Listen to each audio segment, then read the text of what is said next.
It had been 2 months since the day their lives changed. The day the three of them got kicked out of their homes. With Cherry's job in retail, Mario working as a barista, and Budge's various odd jobs, the trio had been able to find a home to stay afloat in. A shitty, one-bedroom apartment where Budge slept on the couch while the girls split their room. But it was home. Being the only one of them who actually had a car, Budge bore the burden of having to be available when the two needed to get anywhere. So, taking any kind of 9-to-5 wasn't in the cards. Help me with my shopping, get these car parts to a mechanic across town, take this trash to the dump. If you could throw it in a trunk, a few folks around the city would prefer to throw it at Budge's. Those were most of his runs, mostly helping out the citizens who didn't have wheels of their own. Occasionally, he'd get a request from another tenant in the apartment. Today's job was supposed to be on the simpler side. He was still thinking about the night's conversation leading up to it. "Oh, Budgie," the bear heard from behind him as he locked the apartment door, heading out for a late-night snack run.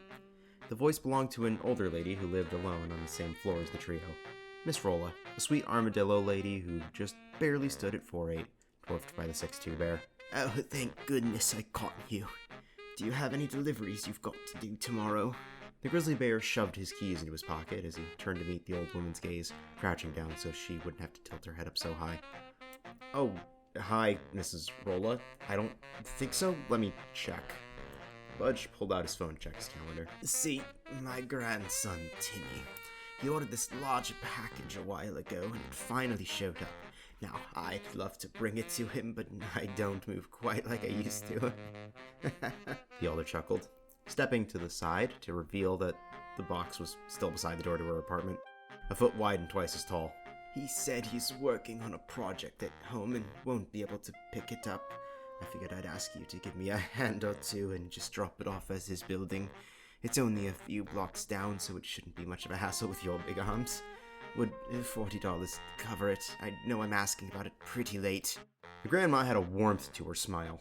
It was hard to say no to. Besides, Budge's schedule was clear anyway. He could just hit up a convenience store on the way back.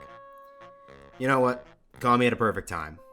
He'd step around her, pausing to take the two $20 bills before picking the box up and making his way towards the stairwell. "Oh, you're just fantastic, Budge. I really appreciate it.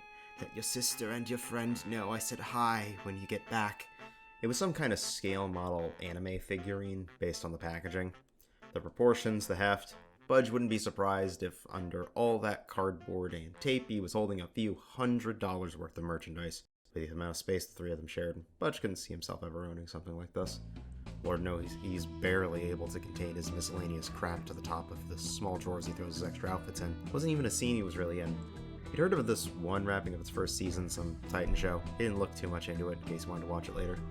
Something to think about as he approached the alley he could enter the building from. A harsh, scratchy noise rang out. Budge dashed around the corner, being sure to keep the large box secure in his arms. Barely illuminated by the street light, there appeared to be a cat laying against the wall.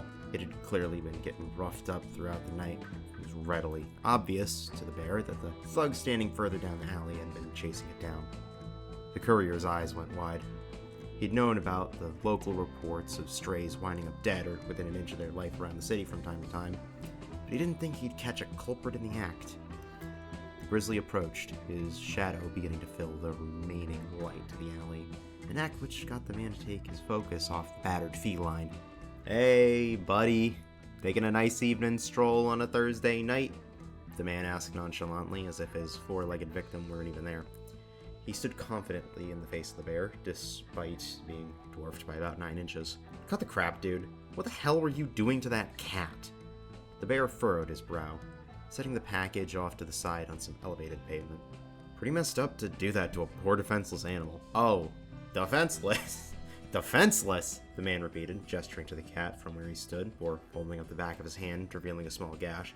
"Clearly you don't know what you're dealing with, bud. That ain't no average cat. Not only did the fucker scratch me just because I was trying to throw him off," Bud shouted, cutting him off as he walked closer, tightening the tie on his robe. "Alright, guy, that's enough out of you. I got something I gotta do tonight before the shops close." The grizzly continued forward, the abuser of the stray animal matching his energy and meeting the bear's forward pace. "So how about you turn around, leave the damn cat alone, and maybe you get away from this the same man you were coming into it?" "That ain't gonna happen, bud," the unruly man returned, glancing towards the cat on the ground. "See, that bastard laying limp against the brick got my shoes dirty too. Pissed on him, so I'm gonna..." In the time it took for him to take his eyes off Budge, he was swiftly cut off by a punch to the gut, causing him to double over. Budge had used those practiced legs of his to quickly close the distance. The courier grabbed him by the shirt collar and tossed him against the wall opposite the gray feline, kicking him once he was laid out for good measure. "Not so fun when you're the small one, huh?" The Ursid walked back over to the cat, looking over him. It'd definitely been hit hard a couple times, but a cursory look revealed there were no injuries visibly impeding it. There was absolutely bruising across its body, but the bear felt confident that it would be okay. Budge reached out a hand to the nose of the cat, allowing it to sniff him. There, little guy. Budge is here now. Little scary guy won't be hurting you anymore. You want to come back to my place and rest up? From home's probably better than the streets anyway. The bear slowly scooped the cat up, hesitating when he got glanced at, but being permitted to continue. Now that he was holding it, the cat seemed to be pretty big for your average stray, but it was a detail Budge didn't feel the need to look into right now. He made sure there was room in his arms for both the animal and the delivery before walking over to grab the box. As he did so, the thug laying against the wall sneered at him. "God damn you. Damn couriers." He coughed out before promptly passing out where he sat. Budge shrugged off the comments, not thinking of them as worth his time. With one hand full of tired cat and the other full of box, Budge would use his nose to hit the buzzer for the apartment. Mrs. Rolla's grandson happily took the package, but noted the unconscious man almost 100 feet away. Budge quickly explained the situation, to which the grandson would nod. "All that for a cat? Man, you couriers have it rough. Thanks again for getting this to me. I know my grandma probably paid you already, but here's an extra $5. Buy yourself something nice or save her some."